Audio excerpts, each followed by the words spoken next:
Hello, our Tuesday friends. It's Tuesday with Tom's Taste Buds, and my favorite taste bud ever, of course, is Cordelia from the loveliest place on the earth called Z Wyndham Wine Bar up in Wyndham. If you're new, if you're not new, then you know this is usually where we shoot on Tuesdays. It is an epically beautiful day out here, and Cordelia has surprised me with this wonderful wine from Skurnik, something called a petnat, which I am sort of new to. And the packaging is beautiful. Best package. I don't know what the petnat really is.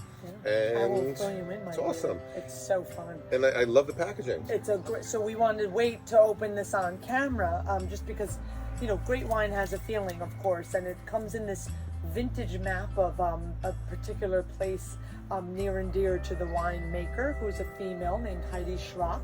Her winery is Heidi Schrock und Sonne. Heidi Schrock and Sons. They always have to put that in there because, you know, why should just the mom get credit? So I wanted to... So this is a female winemaker. It's a female winemaker. Awesome, that and totally rocks. according to our sources, she's quite the party animal, which is why I would really thoroughly like to meet her. Heidi Schrock, if you're out there, we love your product. I carry it at my store at Spirits of Cairo.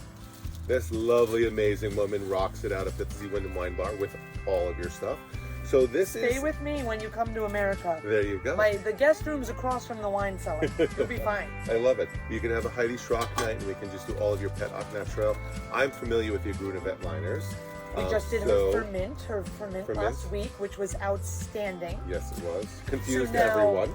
Oh my gosh, no one got it. No one knew it was ferment. No one blind tastes on ferment but me. So here we go. Our awesome map is coming off.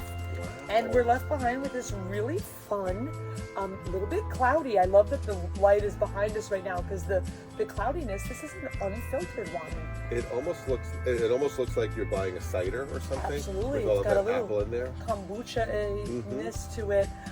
Let's crack it open. If you notice, it's not a cork, but it's rather a crown cap.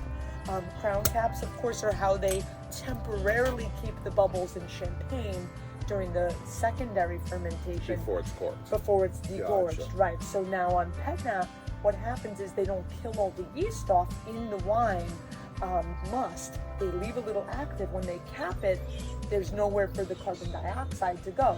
The natural byproduct of fermentation, yeast are turning sugars in the grapes into sulfur dioxide, carbon dioxide, and a little heat.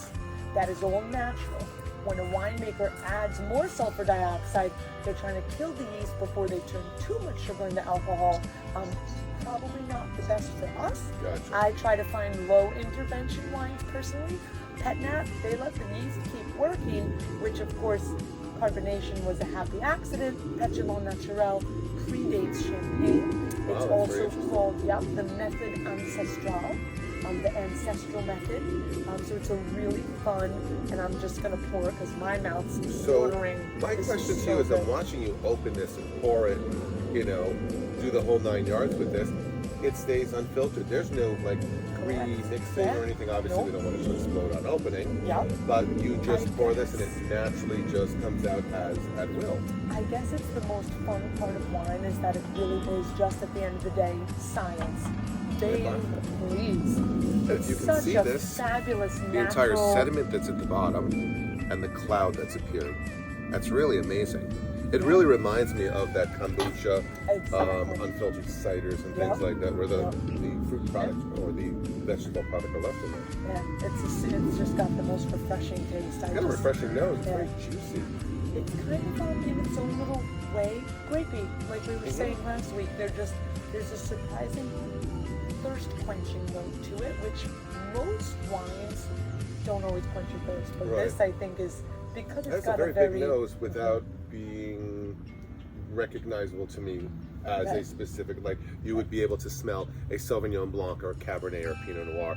This just smells like a fruit product, a grapefruit product. Couldn't agree more, especially not the pink grapefruit, the other color. It's a little more bitter. Oh wow! I know. The fizz is very like tranquilo, like very mild. It's not a big. It's not a big. So if you look at some of the other ones, champagne, let's say. Yep, it's exactly. soft. It's really, really beautiful. Really soft, round, kind of mellow, and then that unfiltered character just kind of mellows it all out and really tames this wine. I'm sure you know, I think really fun wines tell a story. I could only imagine that this is flying off shelves. This is really fantastic. So what are the grape varietals in here, and are they like native to, are we in Germany again, or are we in Austria? Here we're in Austria. We did a sect as well, an Austrian sect that was outstanding. I think it was also a Skernick product. And this is 70% Pinot Blanc and 30% Pinot Gris. Pretty much they are related. It's like a little kind of variation in the genetic makeup that Pinot Grigio. Pinot Gris is Pinot Grigio. Correct. So this is just, it's the grape I love to pick on the most, just because they're everywhere, usually all prepared the same. That this is petnat, unfiltered, and absolutely delicious, and from Austria. I'm all for it. Yeah, so this is like really, this is just fun. It's completely new for me, so I'm enjoying it. I like from cavas to secs to champagne to just sparkling secondary fermentation, that method of champagne. This is just very, it's such a stark difference that if I tasted this and you said this was a secondary, fermentation in the bottle, I'd be like, with what? Because it's not champagne. Exactly. So, but it's a lot of fun. So they take that base wine and they bottle it with some of the yeast still active. That's what we see in the bottom of the bottle. All these yeast cells have died, turning the sugar left in this bottle into carbon dioxide, sulfur dioxide, and heat. So it has nowhere to go. It can only sink to the bottom. Now, does this have an age classification or statement? So if I'm buying one of these, should these be stored in the refrigerator, do you think? Or I think you could store it anywhere. I would imagine that because most sparkling wines do have a very long shelf life because they're just hardier, in my opinion, I think you could get quite a few years out of this. Excellent. I don't think you should wait, personally, but I would say you could get well over 5 years if you want it. So this can be around for a while. My other question now is, can anything be a petnat?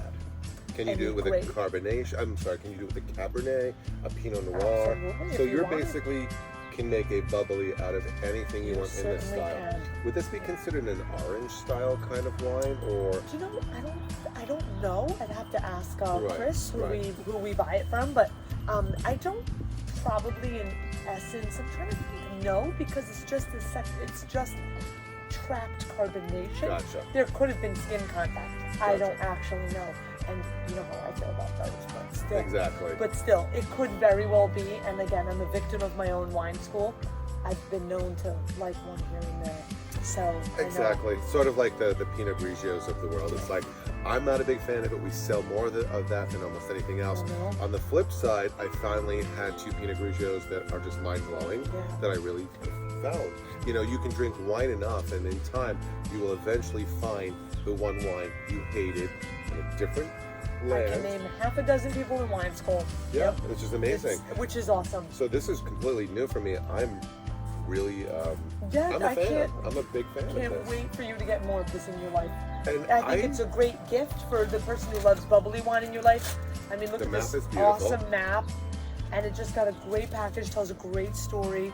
I hope when travel restrictions are lifted that we get to go and we can welcome Miss Heidi Schrock here for a Catskills tour. Or Heidi, we'd like to come visit you in that will come first. Austria and say, and I love that like she calls it nostalgie naturelle. I think it's great. It's great. It's a great wine. So for you guys that are new, come on down to the store and we'll, now we can explain, I can explain to you what petnat is. This has been enlightening for me. To me, honestly, if I was drinking this, I would think that somebody took a really fun, hearty cider, a beautiful dry apple variety, and made this wonderful creation. Or I would think that I was drinking something from Loire. It's very easy. It's definitely got this kind of primitiveness to it. It's just the basic, simple pleasures in life, I think, that are the most astounding.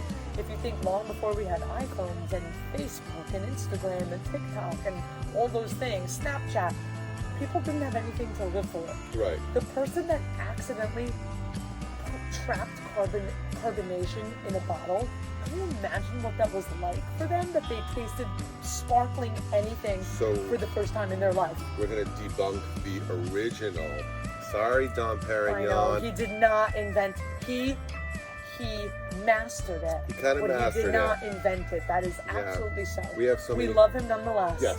Oh, We're we not drank it knocking last you at week. all. We love it. It's But delicious. it It's is, wonderful. it is a common misconception that Dom Perignon invented carbonation. He didn't. Right. Oh, weird. Excuse Well, me. Be right on back. that note, guys, Cordelia's got to run because there's an alarm going off somewhere. In any event, guys, this was wonderful. Again, Z Wyndham Wine Bar. We got to learn about petnat, wonderful stuff. We got to learn about Heidi Schrock's amazing, wonderful new wine for me. And I'm hoping you guys come down to the store. We do have some Grunevet liners and everything by her. But I think the petnat's going to be a lot of fun for the summer. So questions and comments, feel free to email us, stop by the store. We'll give you all the listings. And as always, it's always a lovely, fun time with you guys at Z Wyndham Wine Bar. And we look forward to seeing you next Tuesday. Be well. And remember, there's never a bad way to drink wine. You're always